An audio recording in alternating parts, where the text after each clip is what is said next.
Hello friends, good evening. Hello, can you hear me? Yes, please. Okay. Yesterday we have discussed quite a bit about the rectifiers, etc. and all. Now quickly answer a few questions. I want to make sure you have understood. Then I will proceed. Okay, right. Now I'll ask you a question. Just give me the answers for this. Okay. What is the average value of the signal? What is the average value of the signal? 0. Why it is 0? Quickly tell me.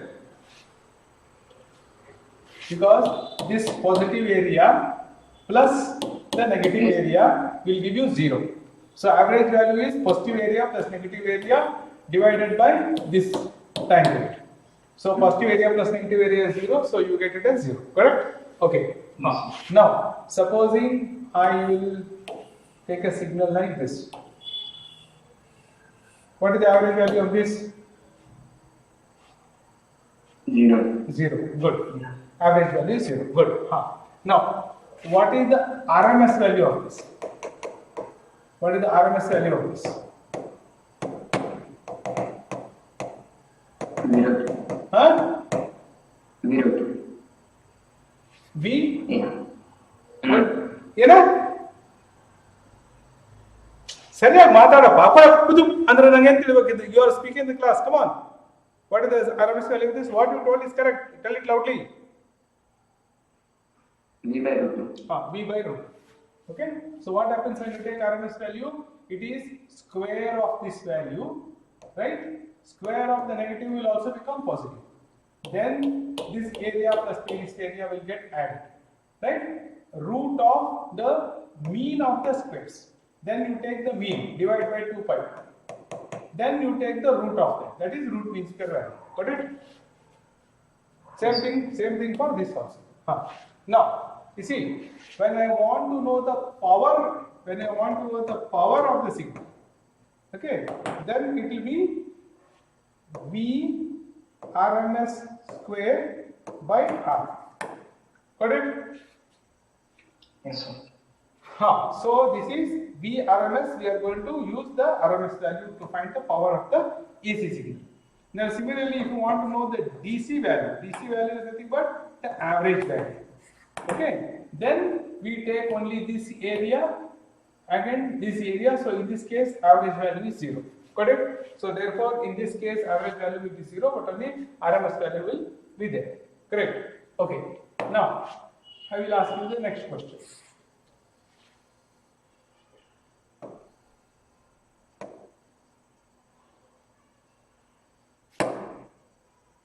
Now that he had signals like this, quickly answer, your time will be saved.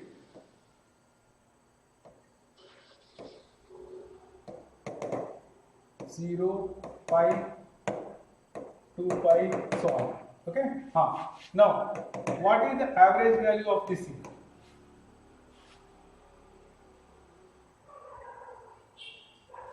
What is the average value? V by root. See here, you will take this area, okay, and divide it by 2 pi. Okay, so you will take that area divided by 2 pi, you will get V naught by pi. Correct? Yes, sir. You quickly keep your mic unmuted, your time will be saved. Now, what is the V RMS value of this? Again, you will square this, root of the mean, then you square this, divide by 2 pi and take the root of that.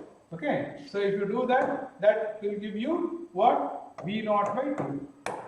Correct? Now, what is the power? Power, you will take it as what? V RMS square by RMS. Okay? No doubt about it. Now, what I want to tell you is, this signal has 2 components. This signal has 2 components. What are the 2 components? Now you see the VDC value is this. So this signal will have 2 components. What are the 2 components of the signal? So I will draw the 2 components of the signal. One component of the signal is this. What is this? VDC. The other component of this, the other component of the signal, okay, will be this signal minus VDC. This signal minus VDC, you will get it.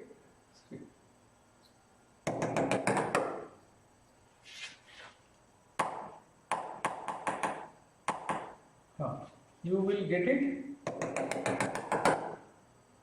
You will get it like this.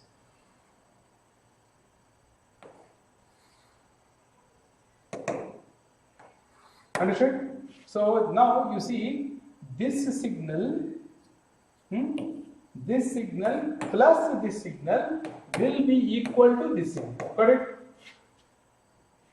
So this is called the AC component.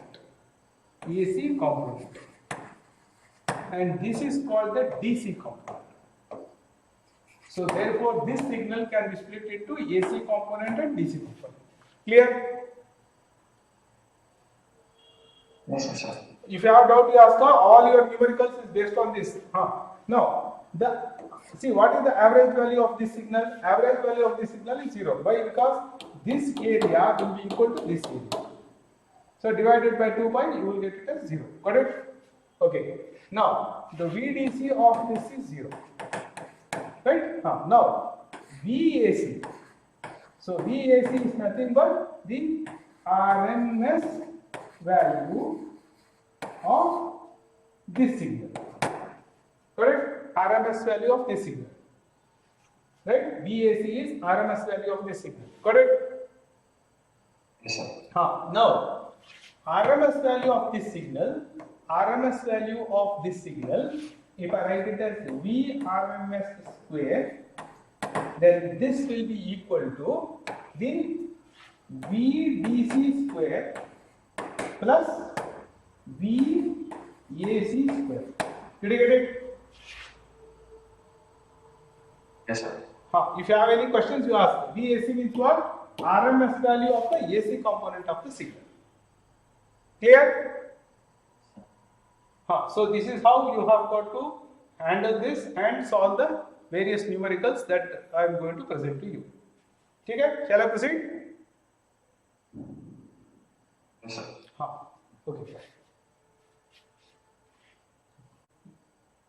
So yesterday we have discussed these things at length. Triple factor for halfway 1.21, for center depth 0.482, 0.482, rectification 40%, 81%, 81%, so on and so forth. Everything is clear. Okay. Now straight away attack this numerical. Fatapat you solve. The sinusoidal voltage of amplitude 25 volts, 50 hertz, half wave rectifier using PN diode. No filter is used and the load resistance is 1000 ohms. The forward resistance RF of ideal diode is 10 ohms. Now see this concept of ideal diode. The forward resistance RF, what it means is the diode characteristics that they have considered here, the diode characteristics for forward bias they have considered here is like this. Understood? So this is ID versus VD. This will be the curve. For the RL diode with slope with the forward resistance 10 ohm. The slope of this is equal to 10 ohm. One of the slope of this, inverse of the slope is 10. I hope you understood what they meant here. See, simply if they say ideal diode, then you will take the characteristic like this. Okay? And this is, they have specifically said, it is your ideal diode. What they meant by ideal diode is, V cut in, you take it as 0. Okay? Now for a real diode, you know how the characteristic is. Right? For a real diode, for a real diode, you will have characteristic, okay, like this. For a real diode. So keep this in mind when you are solving the problems. Okay, solve this. Peak value, average value, RMS value. So what will be the peak value? Okay, please do it. I am unnecessarily hurrying it. IP is equal to V peak divided by RL plus R. Sorry, from this view I did not see that. Okay, so you will get this value here. So that is 10 ohms, right? Okay, average value VDC, VDC of that. So VDC will be what? V naught by pi by RL plus R and RMS value of the load. RMS will be what? V naught by 2 divided by RL plus RL. Okay, fine. This is a simple problem. I think we can do that. Okay, please calculate. I'm sorry, yeah.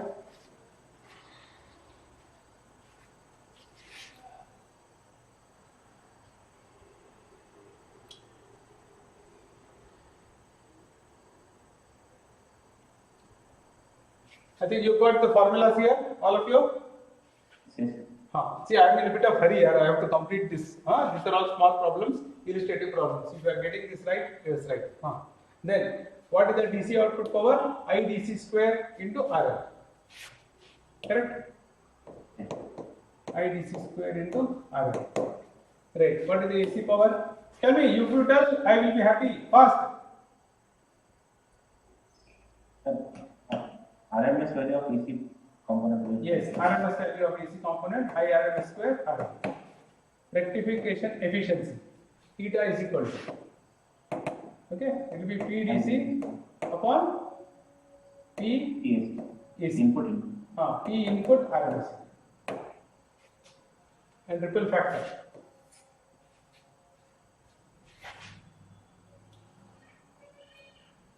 So 1.1. Correct, but how do you calculate here? You have to calculate it here. You have to calculate, you have to write the formula for ripple factor and calculate it. I know you remember that, but supposing something they had given, that it will be difficult.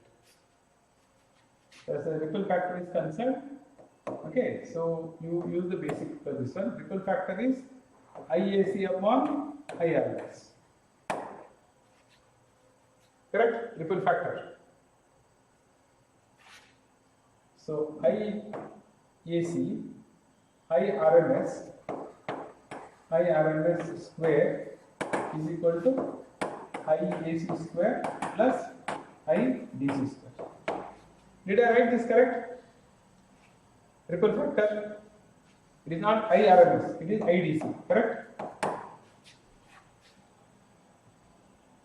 So therefore, IAC square will be equal to IRMS square minus IDC square.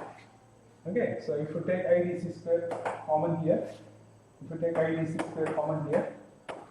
into bracket IRMS square upon IDC square minus 1 and push the IDC this side.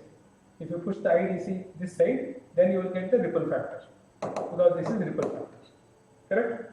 So therefore you will get ripple factor will be equal to root of IRMS square divided by IDC square minus. Okay, so that is the ripple factor. So if you plug in those values, you should be able to get 1.2. I hope this problem is quite simple. Everybody comprehended this. Okay, please. Yes. Please. I want to teach you fast, and your exams are coming near, so we have to cover a lot of ground. So let me just do it fast.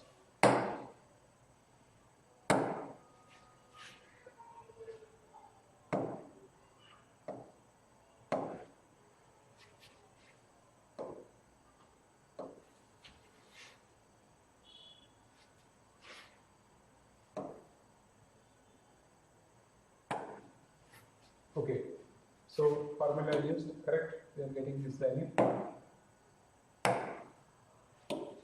IDC is equal to I by pi, okay? IRMS is equal to this. So PDC is IDC square into RL, okay? And PAC is, now here you see, PDC is IDC square into RL, PAC is IRMS square into RF plus RL. Did you get this? And did you get this? See, now don't simply write okay formula. You understand why this is written like this. That is important. If you are not understood, I will explain. What about others? Everybody understood? Because you see, as far as the input is concerned, the circuit is like this. Okay. So as far as the PAC is concerned, the current has to flow through the diode and through this. That means, if you remember the piecewise linearization that I wrote here, this plus RF plus RF. So the current has to flow through both RF and RF. So this current, and this is the input. Okay, so therefore the current will flow across these two. So totally the total energy that you give here is dissipated here and also here. That is why we are writing it as PAC. But PDC is, you have to consider that the power that is consumed by the load resistance. That is why we have to write it like this. Efficiency is PDC by PAC, fine. Ripple factor IRMS square by IAC square by IDC square. Correct? No, IDC square. Minus 1, so you get it. 1. Okay, shall I proceed? Half-wave rectifier supplies load 1K, the input supply voltage is 220, neglecting forward resistance of the wave, calculate. This time I moved to this side of the board and I read it. Okay.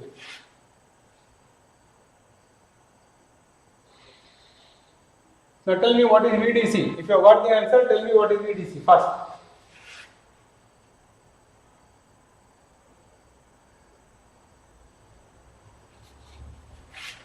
If you calculated VDC, tell me. VDC is V0 by 5. And what is V0? 220. Huh? 220 220 when they give, that is RMS value. RMS. So you should multiply by root 2. Always when they give the specification, it is RMS value.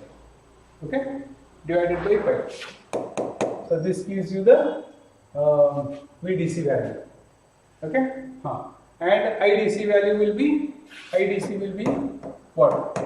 VDC by R. Neglecting forward resistance. Forward resistance is there also, it doesn't matter. Ripple voltage. Okay? Ripple, see here, they have asked a ripple voltage.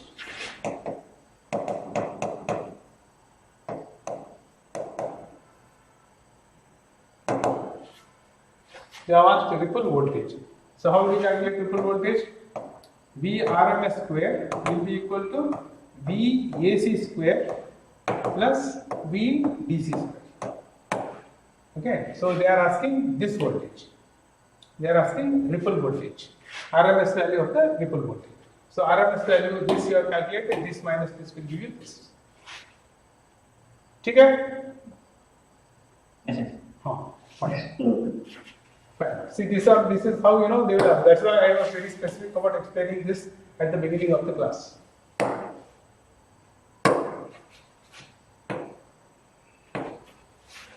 So, what we have done here is correct. What we have done here is correct. This is correct. Ripple is VR by this. So, ripple factor is ripple voltage they have asked. Ripple voltage VAC. Okay, calculate VAC square will be equal to V RMS square minus VDC square. So we have used this formula. Are we going to get the same answer here? V RMS, how much did we get here?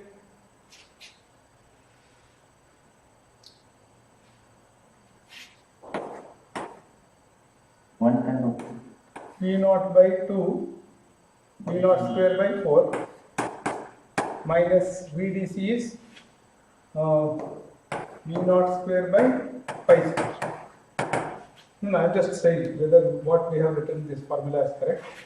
So here will be V0 square into pi square minus 4 divided by 4 pi square. And V0 will be what? Root 2 square, that is 2 into 220 square.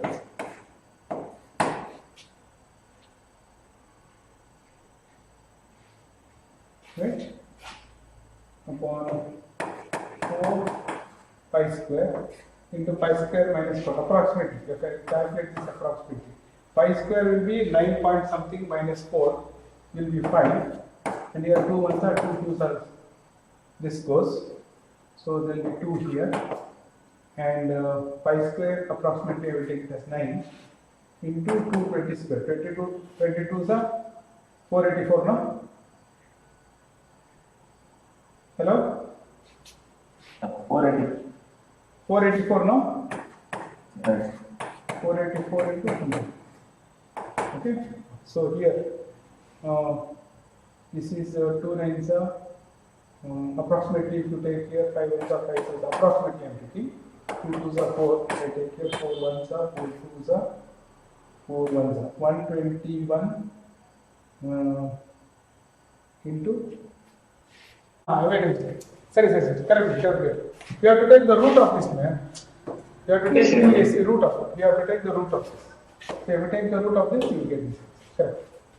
Okay, that's what you know. See, I wrote a different formula. So with this formula also, you should get the same answer. That's what I was trying to do. He has used a different formula. Directly ripple factor, I use the ripple factor. See, that is what, you know, even though some time is, I mean, some 5 minutes, you know, I got halted, but still, you know, it's worth. Because we have to be very clear with what we are writing, whichever equation we are using. Maybe I used a different equation, but the answer should be same. Otherwise, my understanding of this equation is wrong. That's what, you know, I have to correct myself. So that is precisely what we have to do. Okay, let me proceed. So full wave rectifier supplies a load of so and so. AC voltage supplied to the diodes is 220 volt RMS. So they are directly connected. If the diode resistance is neglected, calculate average DC current and ripple voltage. Okay, same as the previous problem. Only thing is here it is full wave. Tap rectifier. He has not specified, but he is meaning it like this.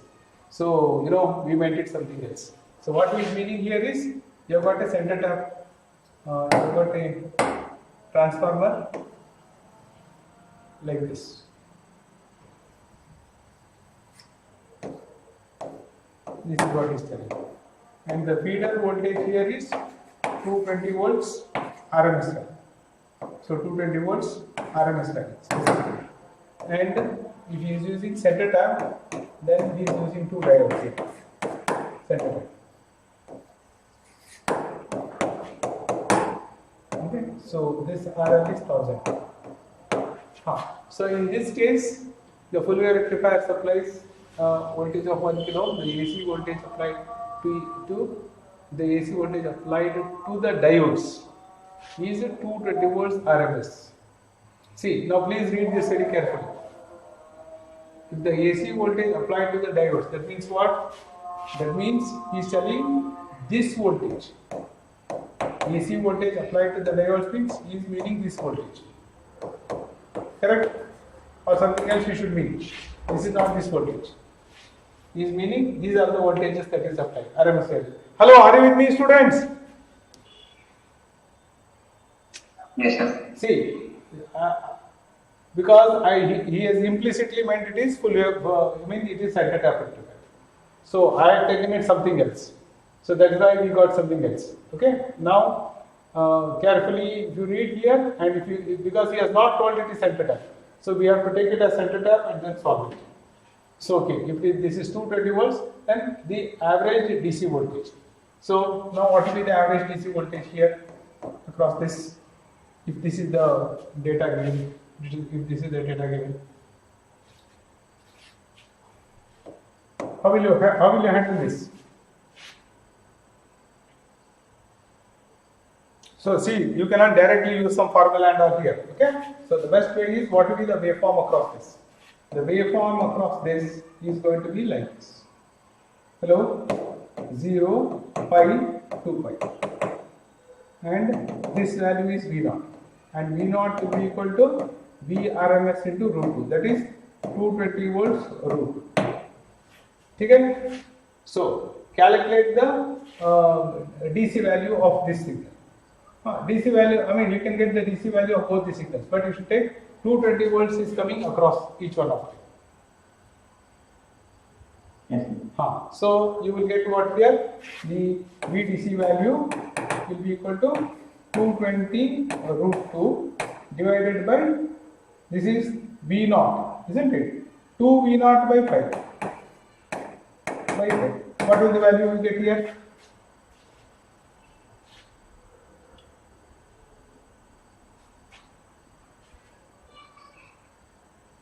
What did you place here also the same thing? No, the same thing, but next step which we talk. That is everything. What will you get? You see, let's just see. Let's just see. I assumed something and I wrote. Now quickly I saw that that he has assumed this. Come on, see what is the answer you get here. Quickly calculate it.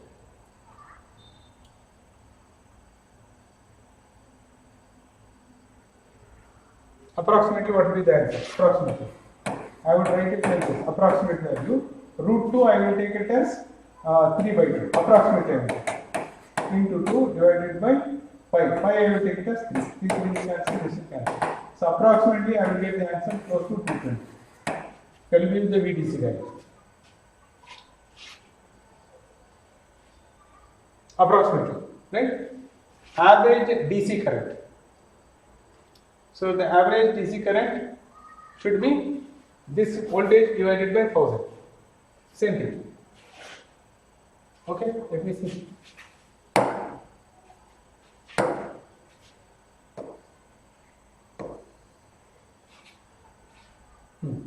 So approximately I told you here close to 220. If you have put these values properly, I am sure you would have got it as 198 volts.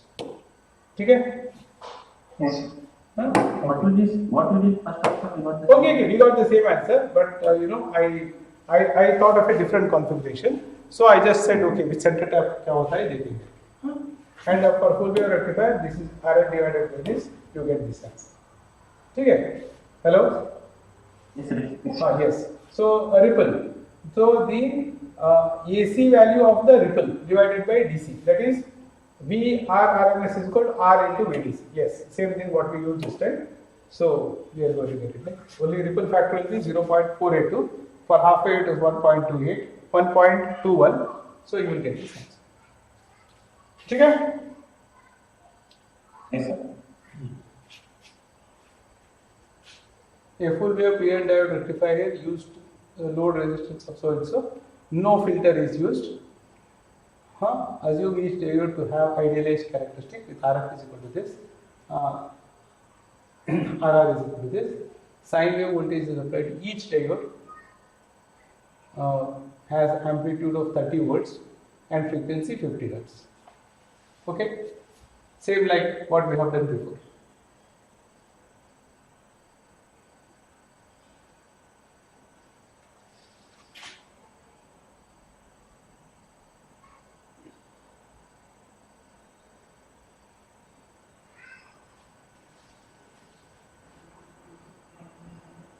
Peak DC RMS load current, peak load current. So peak load current will be 30 divided 30 volts has an amplitude of 30 volts. They are directly told you amplitude is 30 volts. So what will be the peak current? 30 by 10, 3 amperes or something else? 1,500 volt. Sorry, 1000. This is a problem. I'm standing this side. No, I'm not able to see the question properly. Yeah, I'm sorry. I saw the note. 1,500 plus 10. So 30 divided by 1,500 plus 10. That will be the peak value. Correct? Yes. Right. Yes, sir. And the DC RMS load. Sorry, the DC value. V naught by 5. Right? And the RMS load current. This is full wave. So 2 V naught by 5. DC power input. That is something that we all have to calculate. What is the DC power input? AC power input rectifier.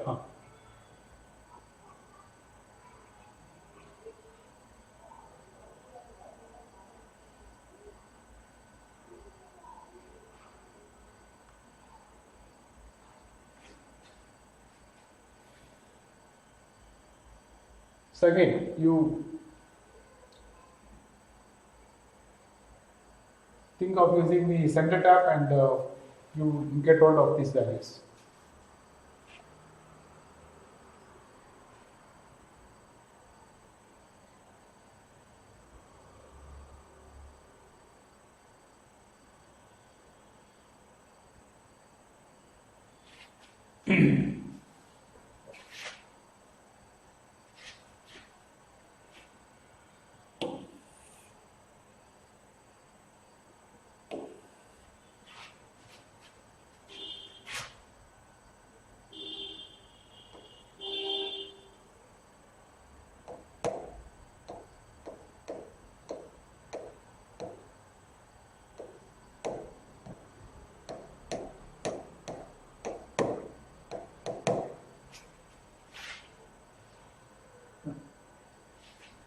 So this is 1500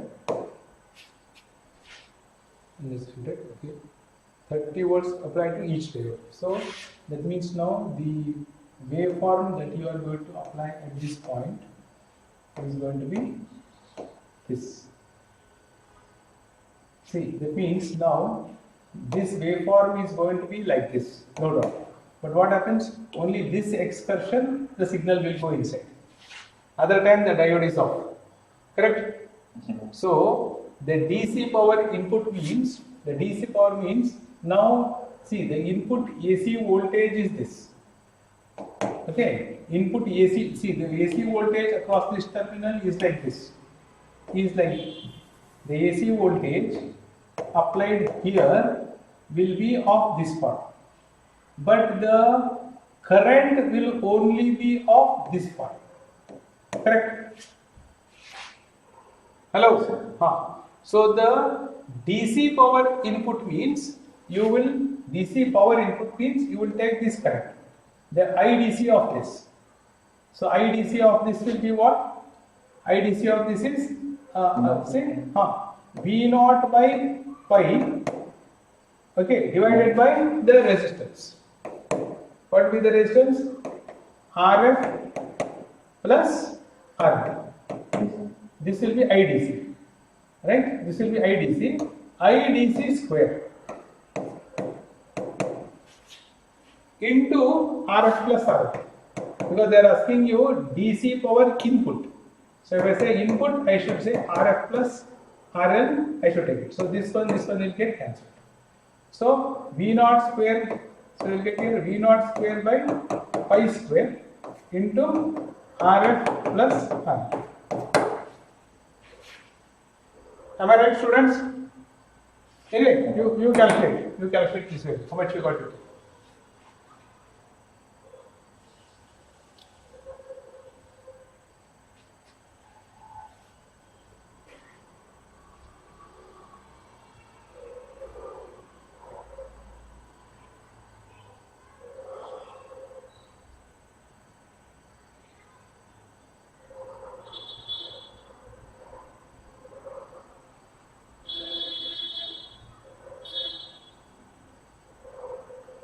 Are we doing the right thing? Sine wave voltage applied to each time.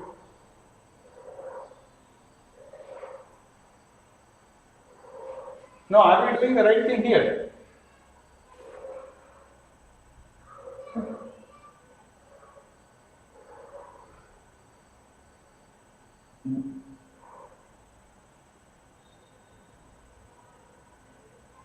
DC input power should be 0. DC input power should be 0, no? Actual what we are supplying has no DC component. Correct, you're right. You're right. So what's the connection? You think here. Sir.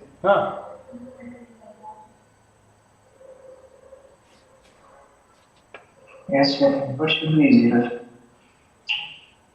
Input should be 0. Okay. Now, I also agree, it should be 0. But I have done some explanation here. This is the current input and this is the voltage input. I have done some explanation here. Why is this explanation wrong?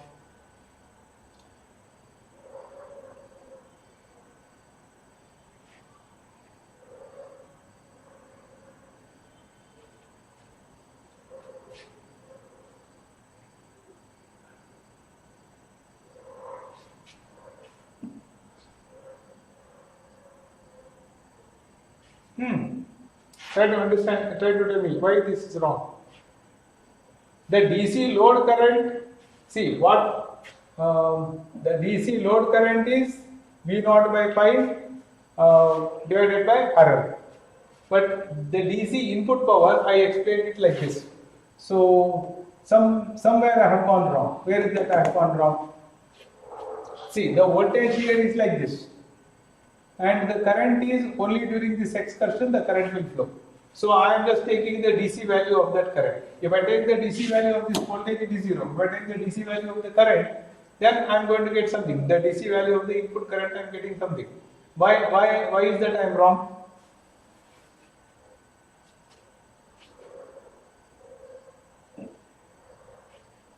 So what like power we are supplying is to the other coil, no, so the coil current. That is what input we are giving, and that has no effect on that diode, due to diode. No? I didn't get you. So what power we are supplying, sir, that has no effect due to diode. No, where am I going wrong here with that? I also agree, the DC power input is 0, but where am I going wrong?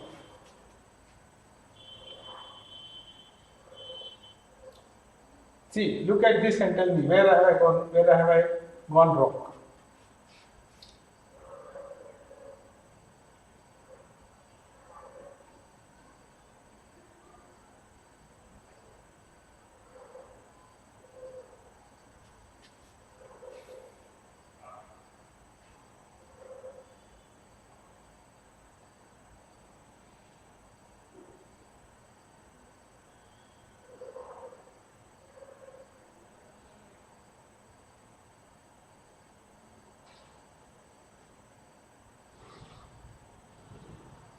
Shall I tell you? Hello? Sir, here, sir. In the first of the half of the cycle, the current is flowing like this, sir. In the second half of the cycle, sir, current will be like in opposite direction with respect to that coil. Okay, so first half it is going like this. Second half the current is going in this coil. In this coil the current is going. So for the second half the current will be conducted by the second diode like this. So average value. So you are taking these two average and you are telling it is 0. Good. I agree. So more than that, I agree. So more than that, you take it like this. This is the transformer. So the AC power input, what they are telling, sir, DC power input means the power that is you are feeding here. You are feeding here, the signal is having this. See, the average DC value of this is 0. And even if you take current, so during the positive half, current will flow here, and during the negative half, the current will flow here. So therefore, the average value of the current is also 0 here. Okay? Hello? So therefore, the DC input power is 0. Whereas AC input power is non-zero.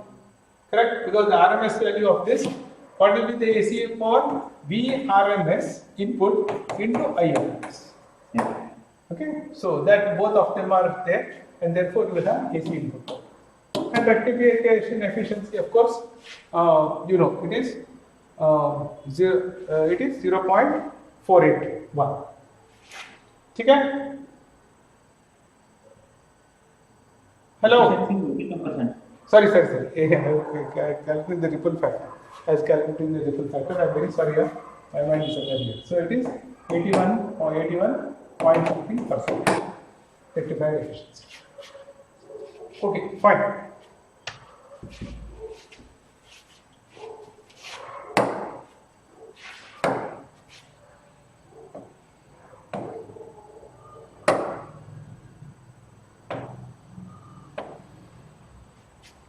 Okay, peak current is correct, DC load current is correct, IRMS is so and so.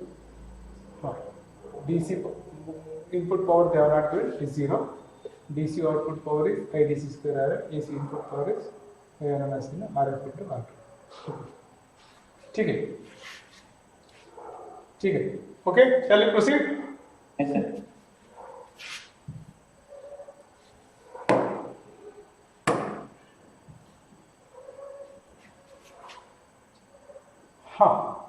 I'll have to explain to you all these three filters. Okay. Now, see, now don't see that. What do you mean by filter? First of all, just let's understand this. It's a very deep subject, but for us, we'll try to understand it. At the PU level, how much we have to understand, we'll try to understand it. See here, filter means now that in the rectifier, whether it is half wave or full wave, okay, you are giving a signal here whose average value is 0. Frankly speaking, a sinusoidal signal whose average value is 0. Then here at the output, you are getting signal which has got two components. What are the two components it has got? It has got DC component and AC component. Correct? Ideally you want only DC component. You don't want AC component. Okay? You don't want the AC component, you only want the DC component. So, what this filter will do is, it will try to minimize the AC component. It will try to minimize the AC component. You understand?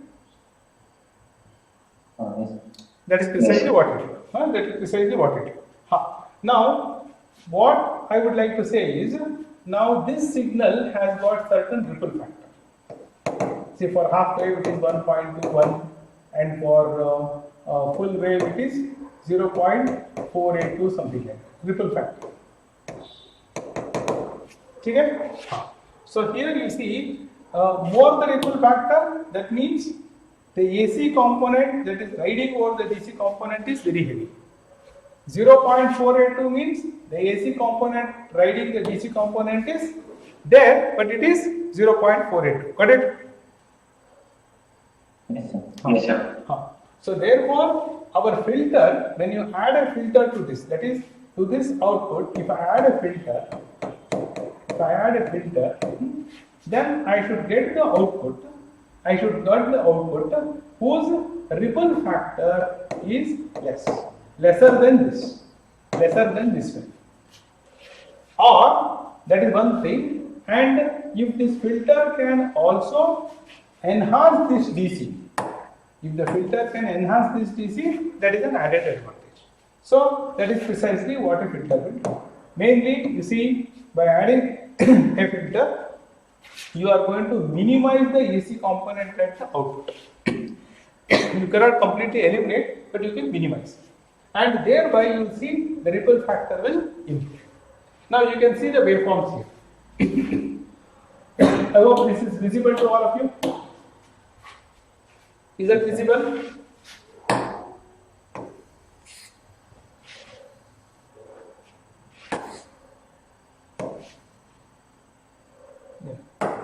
So what you see there here is, now I am simply writing the output of the rectifier, because when I am writing like this, I am writing the output of the rectifier. Okay, let me not confuse you. Supposing you see I have the rectifier, I have the rectifier here, and this is the output of the rectifier. So I am feeding the AC, I am getting the output. I hope you understood now. You are not telling when so and low and load parameter. In the time we studied, I have got the rectifier here. So I am feeding the AC signal here. So I am getting the rectified output. Okay? Now to this rectified output, you see what is the output of this rectifier here? The output of this rectifier for half wave rectifier, or full wave rectifier. We will take it as full wave rectifier. For full wave rectifier, the output would be like this. Correct? Yes, sir. Now, what I am going to do here is, to the same rectifier,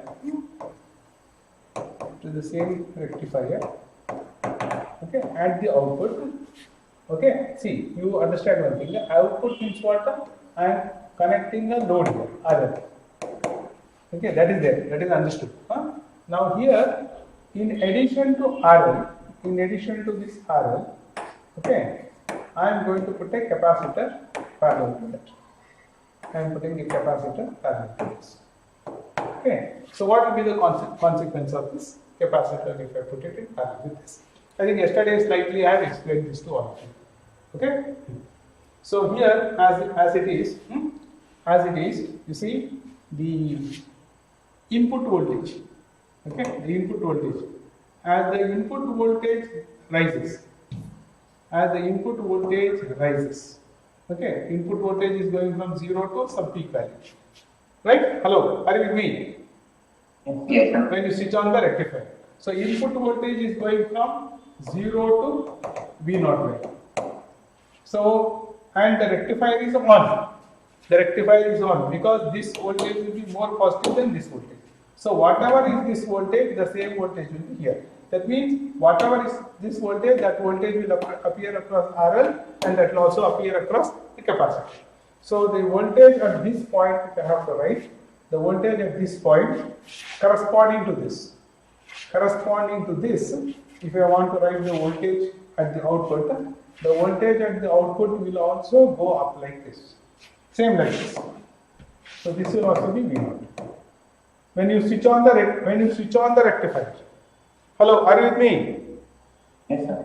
Yes, sir. Now the voltage output is V0. Now the input will reduce. If the input reduces, this becomes more positive than this. Agreed? Because this voltage is across the capacitor.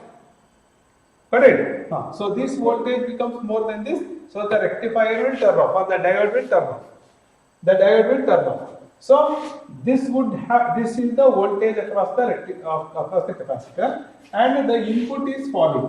But as the input is falling, the rectifier is off. When the rectifier was on, the current was flowing like this and like this. And this current was flowing to both the things. Now when the rectifier becomes off, no current will flow, this current will not flow, and what happens? This capacitor is charged, and this side the current cannot flow, and therefore this capacitor will now start discharging. Capacitor will start discharging. Are you with me, students? Yes. Capacitor will start discharging. Okay? So therefore, what happens? The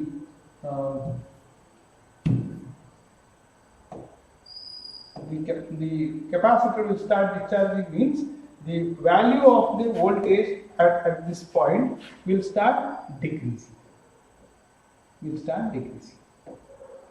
Okay, that means the value of the capacitor voltage. See, white one is this. The capacitor will also increase like this, and the capacitor voltage will start decreasing. But the input voltage will continue its excursion like this. Clear? Hello? Yes, sir. And during the second half, yes, the input excursion. Okay, I do it like this. I do it like this. Let me not confuse here. So the input voltage would be like this, as it is. The output voltage without capacitor, would be like this. Agreed? So then, as the input rises, whatever I told, the capacitor voltage will also rise. But then here what happens? The capacitor will start discharging. But again, now when this cycle is going up, the voltage here will also start. The voltage at this point, when the voltage at this point is lesser than this voltage. See, the capacitor voltage is decreasing, but the voltage at this point is rising. When the voltage at this point is equal to the voltage at this point, that is this point. Okay, then once again the diode will become on, and once again the capacitor will start charging, and again the same phenomenon will take place. Capacitor will discharge, charge, discharge. It continues. So therefore now this white color line what you see was the original output without capacitor. Without capacitor. Now the green color line that you see is the output with capacitor. Okay. So what you have to now appreciate is, here is, now leave this first part, that is initial turn on point and all you leave. So now if you see the white color, what is the white color waveform? The output of a full wave rectifier without capacitor. Got it? Yes. So the average value of this would be this. Would be this one. What is this value? From V0 to V0 by 5. Correct? But now, if you see the green color waveform, approximately, what is the average value? The average value is this, not this. Did you get that? Yes. So you see, the average value has increased of the output, and you can see that only this much amount of ripple is there in the output. Average value is also increased, and the ripple factor has also improved. Whereas the output without a capacitor, the average value was less and the ripple was also high. So this is the advantage of putting a capacitor across a current. Got it? Yes, sir. Now you see, supposing you reduce the value of capacitor. Supposing you reduce the value of capacitor, then what will happen?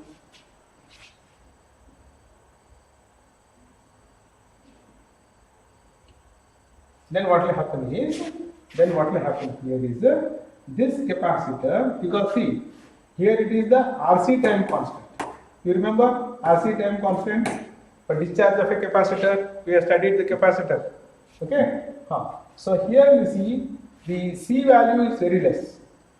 C value is lesser than before. C value is lesser than before. So therefore, this excursion will be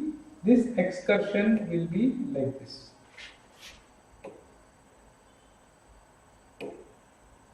Sorry, not so much here. Understood? It will be lesser. So now you see the average value of the output has decreased. Then if the capacitor is more. Did you understand this? Yes. Yes, sir. Now, if you increase the value of capacitor, then what it was before. If you increase the value of capacitor, then what it was before. Then what happens? This will be like this. Got it? So the average value is still increased and the ripple factor is also increased. So larger the capacitor, then it will see this signal, this blue color signal, it is almost coming towards water. Still if you increase, then the capacitor, this voltage will be this such that you will start getting the output, like this, almost. That means it is almost a flat curve. Yes. So, yes. So therefore, you can always put a large capacitor and get a very good rectifier. But for कुछ पाने के लिए कुछ खोना पड़ता है. For everything that is, you say it is advantageous at the cost of something. So you cannot put very large value of capacitor. Okay, then there is some problem. So what is that problem? I'll tell you what is the problem. Okay, now you see. You have the diode. And then, yes, you have the resistor and you have the capacitor. Now, the diode was off, see, during this phase. Which phase? From this phase, okay, wait. From this phase to this phase to this phase. Okay, the diagram was off. Clear? This black line you can see? Hello? Can you see the black line? From this phase to this phase, the diode was off. Clear? Hello? Yes, sir. So the diode will become on here. So as soon as the diode becomes on, you see, as soon as the diode becomes on, okay, so what happens? The current will start flowing like this through the rectifier and into the capacitor. So what you have learnt in capacitor theory is capacitor will not sustain sudden change in voltage, correct? Correct. And that means if the voltage spikes, then there is a huge current flowing into the capacitor. That's what you have learnt in the theory of capacitor. If you increase the voltage suddenly, the current through the capacitor will increase very large. Because, in other words, the capacitor will offer very less impedance for high frequency, means high changing voltage. Okay, that means for a short duration, very large current will flow, and this current that flows through the rectifier, for a short duration, it will be very large. Now, when you know a diode, the diode will have many specifications. The diode will have many important specifications. So you should understand this diode specifications. Diode specifications. So what are the other diode specifications now? One by one you see. First of all, you know the important diode specifications. So the RF value, then the RR value, right? Okay. Now, apart from this, of course, B cut-in voltage. Now, this diode forward current will have certain maximum value. You cannot exceed the diode current beyond maximum value. Of course, the characteristic graph will show like this. Okay, but you see, this graph, what we have shown here, is limited. You cannot exceed the current beyond this maximum. This is the specification of the diode. Why? Because you see, the diode current as it is flowing, it also has to overcome the diode forward resistance. Hello, are you with me? Yes. So ID square into RF. This is the power that is dissipated within the diode because of this. Okay, plus ID into V cut-in. So these two is the power dissipated in the diode. So as the power gets dissipated, the temperature will increase. If the temperature increases beyond a particular limit, the diode will die. Understand? And you know diode and all are very, very temperature sensitive devices. So therefore, there is always a limit for the maximum current flow through the diode. Similarly, when you are using diode as a rectifier, you cannot go to this point. You know, it will break down permanently. So here also, they will specify what is called as maximum reverse voltage. So reverse voltage maximum. This is also called as peak inverse voltage, PIV. So you cannot exceed this. Clear, students? Hello? Yes. So these are some of the important diode specifications. So if you use a large capacitor, then you might exceed this value even for a short duration. But repeatedly, see, when you make a diode on 50 hertz means what? 50 times the diode will become on and off in 1 second. So if you are keeping, you understand now, 50 times in 1 second. So even if you keep the diode, if you keep the circuit on, see your computer and all is on for hours, then you see how many times the diode will have to take the hitting, pat, every time large current goes. So all these diodes and all, you know, they are all designed for so many million cycles. So after that, the diode will break down. So the circuit will not work properly. So therefore, we should not unnecessarily use very large capacitor. These are the issues with this. Right? Okay. Anyways, if you have some design problem, we will tackle them. Okay. Understood, students? This first one? Okay. I hope you understood this first one. Now, here we are using a simple capacitor. Now you see the second one. This is called LC filter because we are using a choke or an inductor there high value inductor, and also a capacitor. A choke and a capacitor. Okay. Now let me explain this. See, your syllabus is like this. You have to learn all these things at depth. I will show you now. You got numericals on this. This is very clearly put in your syllabus for mains and advanced and even NEET. Okay. Now here you see, I have used this as a filter. Now here you see the signal. You are getting the signal here. Of course, the signal that is coming here is like this. Now, if you analyze this signal, okay, see, if you have got a sinusoidal signal, it is having only one frequency, right? But if you analyze this, it has got many frequencies, F1, F2, F3, and it has got many signals. Of course, it is weighted. Weighted means the amplitude of each of them will be different. Okay, so higher frequencies, etc., I know its value will be less. But what you have to understand is that this signal consists of many sinusoidal signals. Fourier theorem. I have discussed this with the theory class. Now, here you see DC signal. What is the frequency of the DC signal? The frequency of the DC signal is 0. Hello, are you with me? Yes, sir.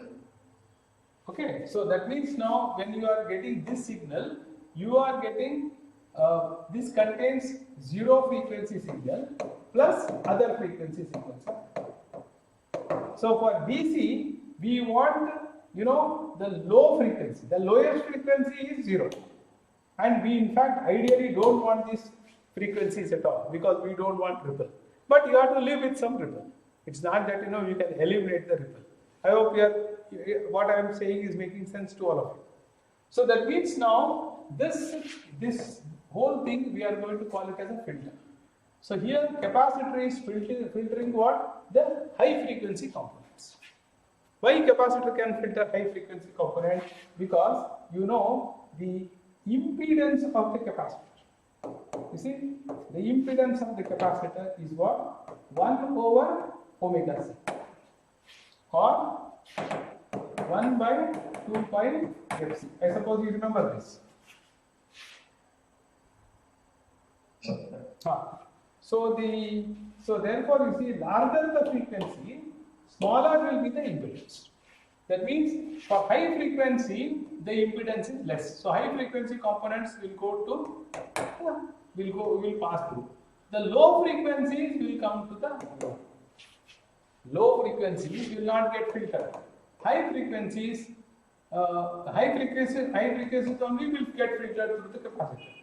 Low frequencies are sustained by the capacitor and they will go to the low.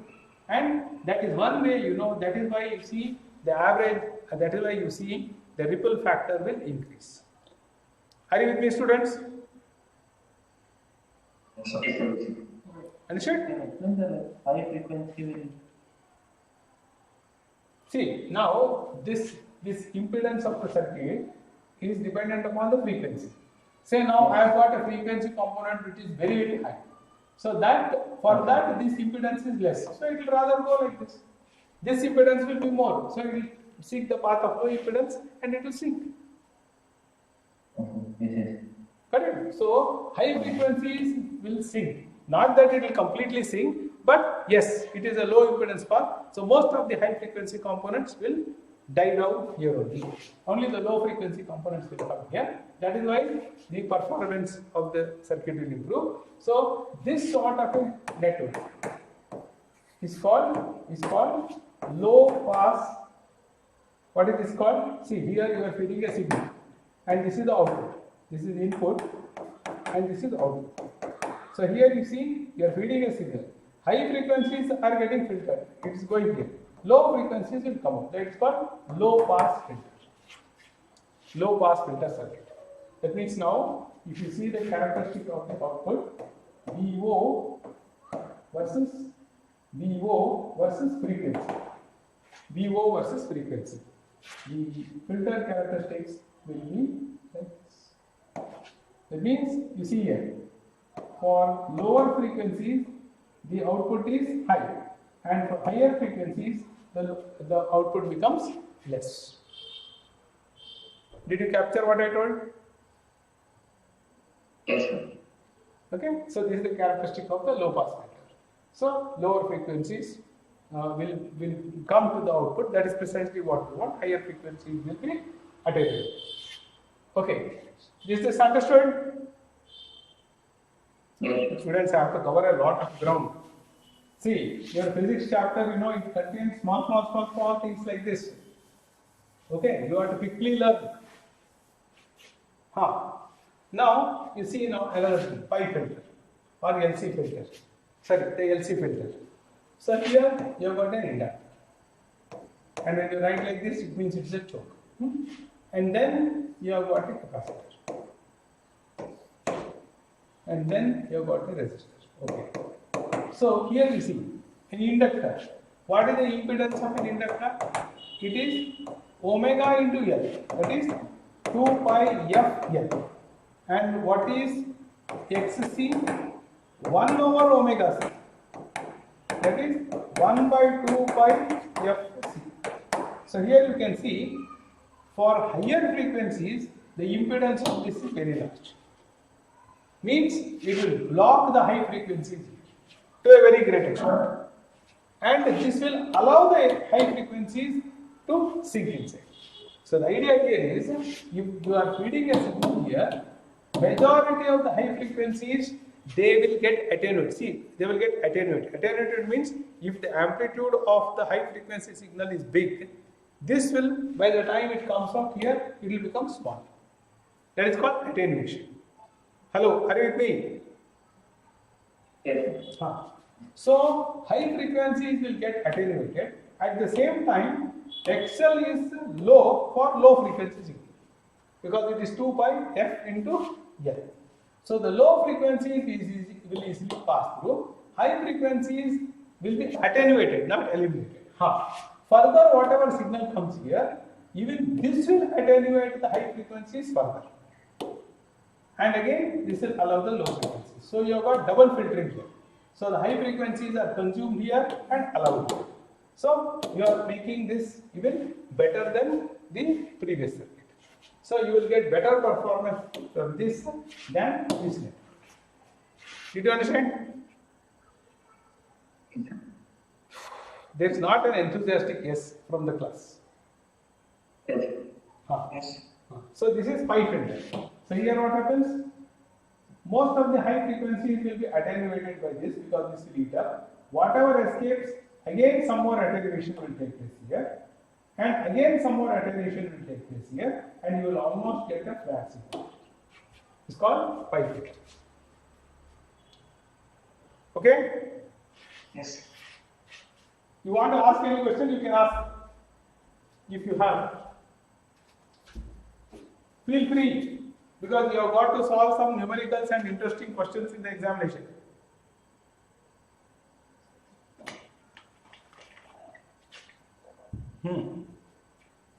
See, if you spend some time and understand physics, it is the easiest subject. But if you have got a tendency to by heart something and say, okay, I will remember in exam, then you are a gone case. Okay, so don't leave that habit of by hearting, I'll remember all those things. You learn properly. Physics is yours. It is the easiest subject.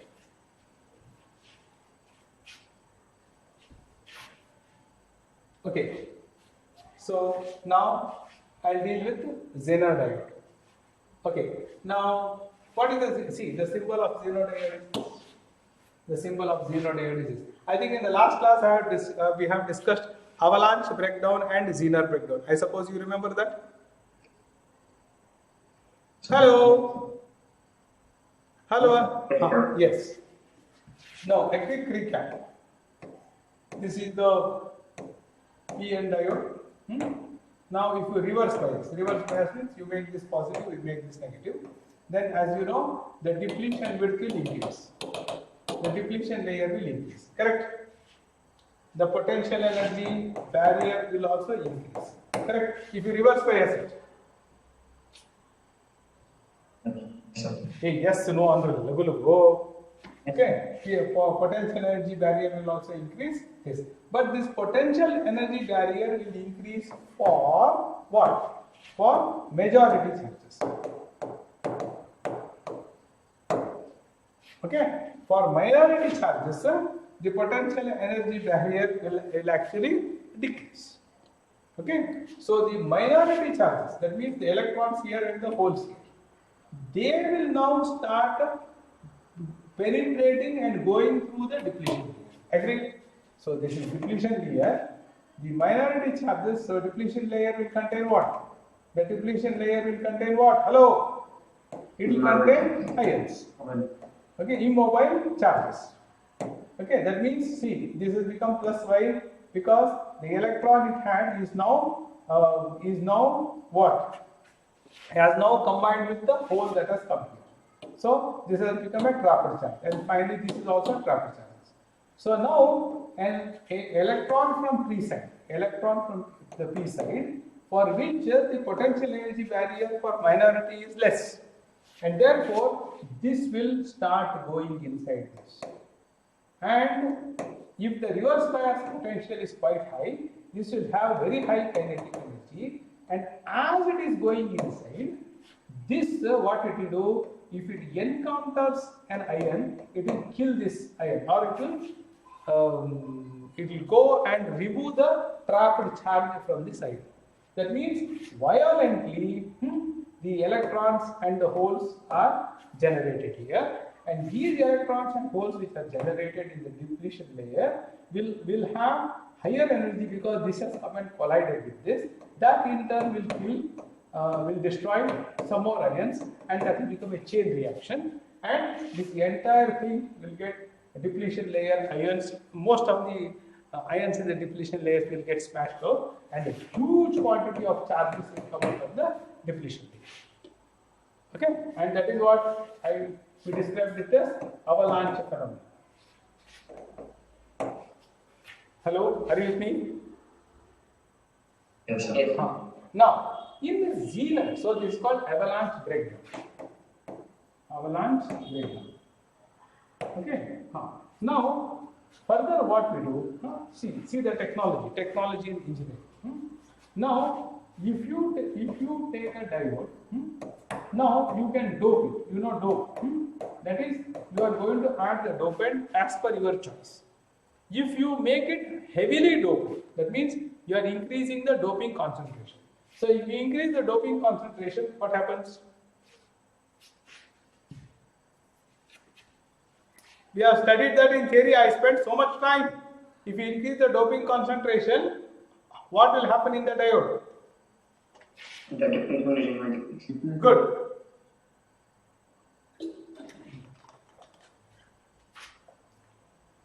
The depletion layer will become narrow. The depletion layer will become narrow if your doping is heavy. Hello, are you with me? Yes, sir. Now you see, this is p side. An electron here, like what I explained here, it will also get high energy if you have reverse bias state. An electron will get high energy if you have reverse bias state. Now, what happens is, if the doping is high, the depletion layer is less, this electron, whilst it is traveling inside, it will not perform so much of avalanching. That is, this, because the dimension is very small, this electron can penetrate through the diode without creating an avalanche phenomenon. Yes, some holes and these electrons are generated here. Collision will take place, but not so much. Here you see, in this case, I had not doped the PN junction very heavily. It was lightly doped. So therefore, we had the avalanche phenomena. Now, when I heavily dope, this avalanche phenomena will not be so violent. In other words, the motion of the minority charges will be controlled by the electric field. The electric field that is generated by the external source. The motion of the minority charges will be controlled by the electric field. Okay, and therefore, you will have the Zener breakdown happening like this. The Zener breakdown happening like this. Whereas in avalanche breakdown, it will be like this. Okay, this is the difference. Okay, here you see you will have, as soon as you reach this voltage, the current through the Zener will increase. Hello, the current through the Zener will increase. You can see the characteristic here. It is ID versus VD. So this current is what? This current is what? It is negative. The current is negative. You see, this is plus and this is minus. ID is minus and VD is also minus. Reverse saturation. So at this point the Zener breakdown takes place. At this point the Zener breakdown takes place. That means after reaching the Zener current, the reverse bias, the reverse saturation current is almost zero. But as soon as it reaches this voltage, that is the reverse bias voltage when it comes to this point, okay, then there is sudden breakdown. You will see large current increase. Got it? Yes, sir. Yes, It will break down faster than that of avalanche. Which would break down? Which would? Like the Zener cell, it will break down at a lower potential. Why lower potential? According to the graph said that. No, it can be, why it should be lower potential? Okay, lower or higher, that is not important. What is important is, this is like this and this is straight. That is important. You are telling it matters. It matters, I will tell you. I mean, that is the difference. That is the difference between the two. Hello, that is the difference between the two. Avalanche breakdown and this difference between the two is like that. Okay? That is not of too much of significance right now for us. Right now for us, the Zener breakdown will take place, large current will flow. After this, this is called knee voltage. Knee voltage. Okay? That is it. Did you understand this point? I have to elaborate there. If you have understood this, I can go to the next step. Yes, sir. Everybody there? Sir. Now, let me explain this to you.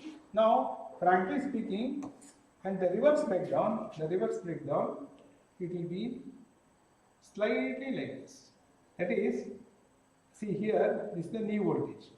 So, if I draw a straight line in this, what is this? This is delta I, reverse current. This is plus ID and this is minus ID. Okay? This is plus VD and this is minus VD. So it is reverse. So this, from this point to this point, what you will do is delta I. And what is this? This is delta VD. Now this delta VD is very small. Say supposing this point is 5 volts. That means at a reverse voltage of minus 5 volts, the Zener breakdown will take place. And then see, for a small rise in delta VD, small rise means approximately say 0.1 volts. For a small rise in delta VD, you will see a large rise in the delta I. So this delta I corresponding to this will be quite large. It can be as high as 500 milliamperes. Milliamperes are very large here. Where this? So this is typically the characteristic of a Zener diagram. Okay, of course, if you forward bias this will get the characteristic of a regular diagram. But Zeners are used in this zone. Zeners, you can use it as rectifiers, but their performance will not be good for various reasons that I will discuss later. But this is the characteristic of the Zener. Did you get it? Yes.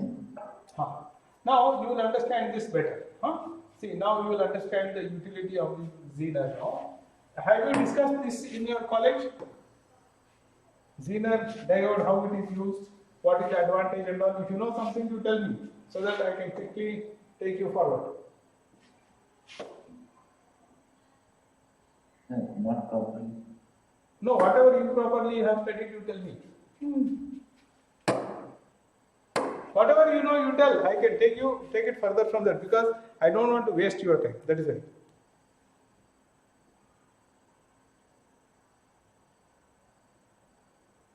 Hello. After breakdown of Zener diode, it will not be that much affected. But why exactly? Okay. Okay, right. Now, understand this carefully. I have a voltage source. Okay, and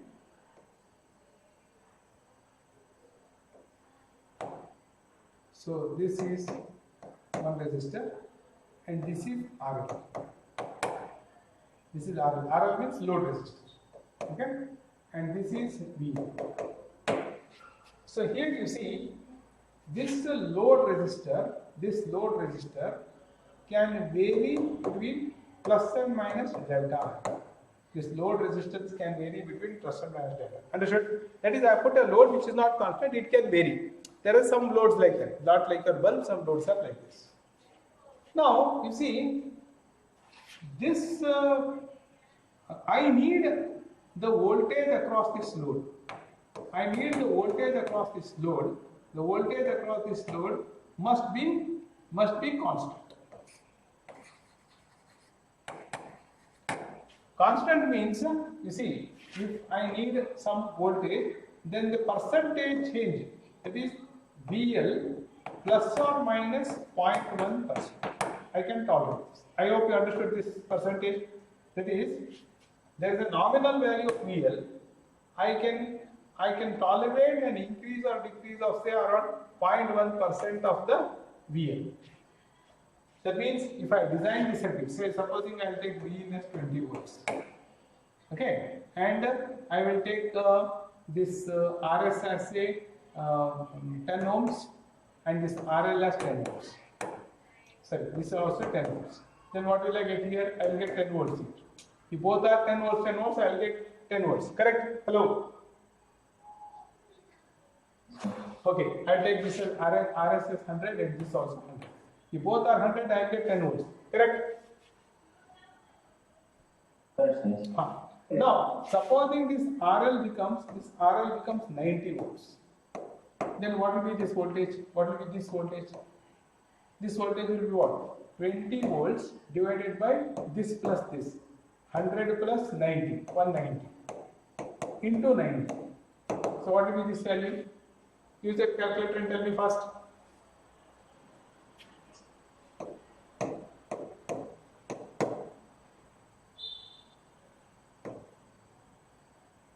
Less than 10. Huh? Less than 10 volts. Hey, then good that less than 10 volts. Lagu hai. So it will become 9.45 volts. 9%. Yes. 9.45 volts. Correct? Now what is the percentage change? Percentage change will be 0.55 volts for how much change? Nominal voltage was 10 volts. 10 volts. Okay, so 100. So 0.5 is by 100. Correct? So that means the change is how much? 5.5%. Correct? Yes, sir. You understood? See, this resistor changed by 10%. This resistor changed by 10%. The voltage here changed by 5.5%. See, these questions are asked in exam on this calculation. So pay attention there. Did you understand? Sir, Okay. But now my circuit requirement is such that even though this resistor varies by 10%, I don't want this voltage to exceed by 1%. That is, this is not tolerable. It should be less than or equal to 1%. Supposing that is the requirement, then what will you do? How will you design the circuit?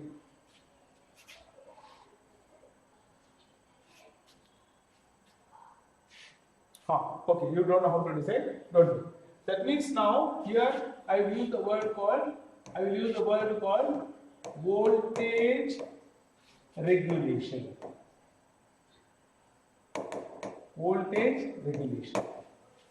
Understood? That means even though the load changes, this voltage has to be regulated. That means you will not allow it to change by a large value. You will sustain it you will ensure that it is well regulated. That means it will not exceed whatever is the limitation level. Say here it is less than or equal to 1%. This is called regulation. I am regulating the output voltage. That means now my output voltage will be what? 10 volts plus or minus 1%. This is a better regulation than 5.5%. Did you understand this? Yes, sir. Yes, sir. Okay. Now you see with the Zener, how I will be able to achieve this.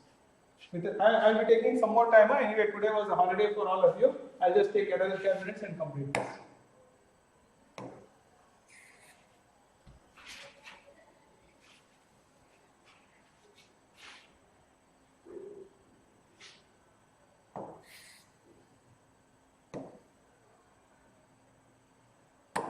Okay. Now see, I will have this 10 volts as it is, and I will have this resistor, the series resistor. I will tell you how to calculate this series resistor. Then what I will do is I will connect the Zener here, and then I will connect the load resistor. You understood the arrangement? Difference from this to this, I am using a Zener resistance, Zener diagram. Did you get it? Yes, sir. Now you see, I am choosing a Zener whose knee voltage is 5 volts.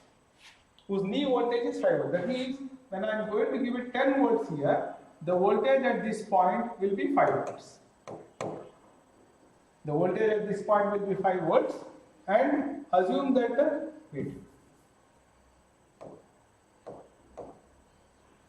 this will be RL. Assume that the switch is open and I am giving 10 volts here and the Zener voltage is 5 volts. Because I use the Zener, that means as soon as you do 10 volts, okay, there will be voltage drop here and remaining voltage try to drop here, but this voltage will not increase beyond 5 volts. Correct? Yes, sir. Yes, sir. But now you are all good students, try to understand. Try to understand this graph. So this graph I will elaborate it.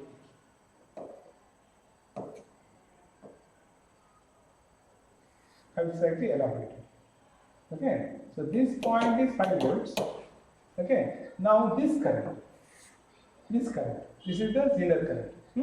So if you go like this, so then this point will be slightly 5.1 volts. This point. Yes, yes. You got it? And the corresponding current here is something like around say 100 milliamperes. 100 milliamperes. Correct? So what I will do is I will set my operating point here. That means now, see, now if I connect this RL, then what happens? Whatever current is flowing here, a part of the current will flow here, part of the current will flow here. So if the part of the current starts flowing here, then this operating point will shift somewhere here. And the minimum operating point I will take it to this. This is the maximum value of the current that I will allow to flow in the Zener.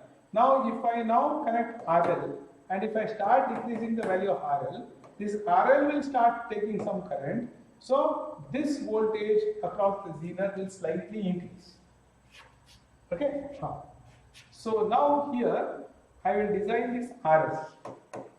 RS will be equal to V in minus Vz divided by this operating current. So here it is 100 milliamperes.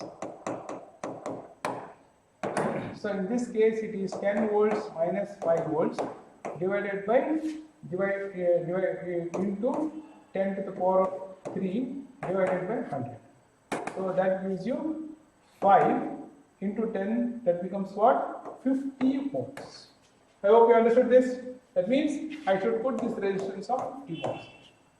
So if I have this 10 volts and if I connect a 50 ohms and if I connect a Zener and if I keep this open circuited, then the current flowing through the Zener will be 100 milliamperes. Hello? And the voltage across the Zener is something like around 5.1. Did you understand this? Yes, sir. Hello, everybody there? Sir, Huh? you can explain again what happens at 5.1 See, now I am not connecting this. I am not connecting this. This is 10 volts. I have connected 50 ohms here. I have used a zener of 5 volts. So what will be the current that will flow through the zener? 10 volts minus 5 volts. Will be what? 5 volts. The drop across the resistor will be 5 volts. Drop across the resistor is 5 volts, and I want only 100 milliampere current to flow through this. I divided by 100. So I will calculate the value of the resistance that will come to 50 volts. That means for 10 volts, if I connect 50 ohm resistor, then the voltage across the zener will be 5.1 volt, and the current through the zener will be 100 milliampere. Yes. Got it? Hello?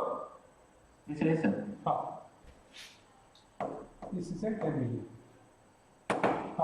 Now, you see, if I now if I connect RL to this, okay, so if I connect RL to this, so here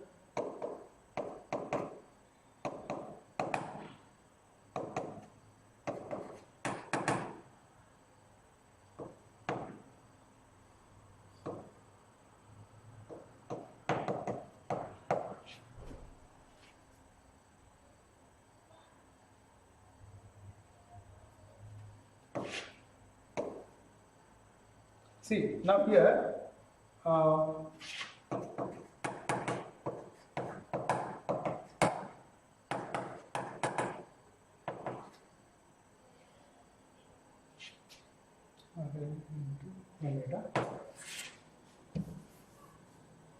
see, now I am going to connect one load resistance RL here. Hello?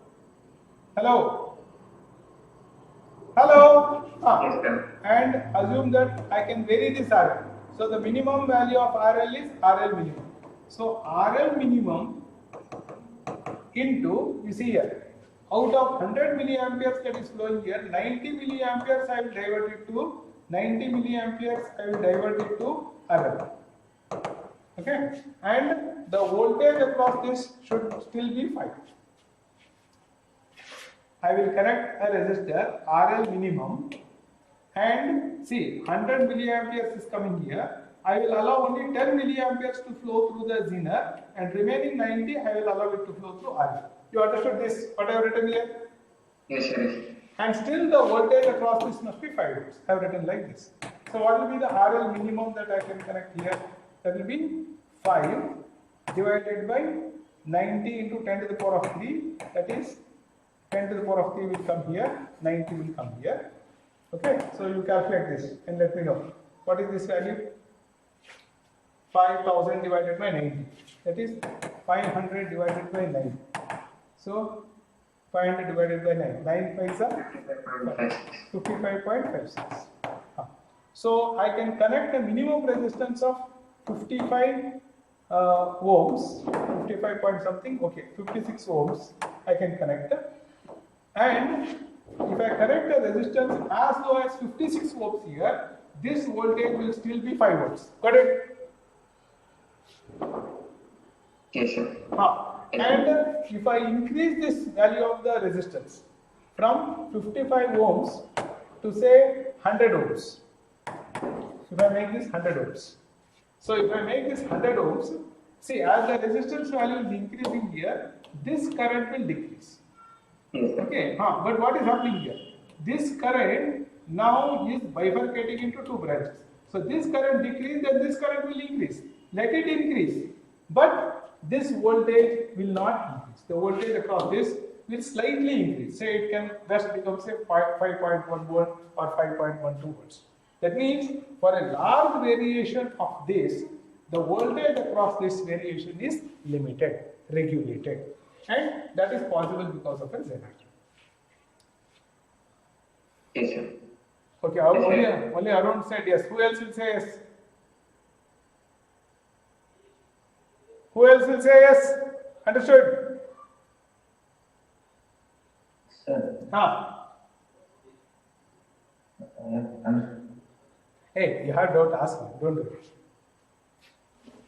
What is that you have doubt? You ask. Sir, Huh. when we vary the RL, sir, Huh. so won't the current in the whole circuit change? Ha. See, you are a brilliant boy, yeah? Very good boy.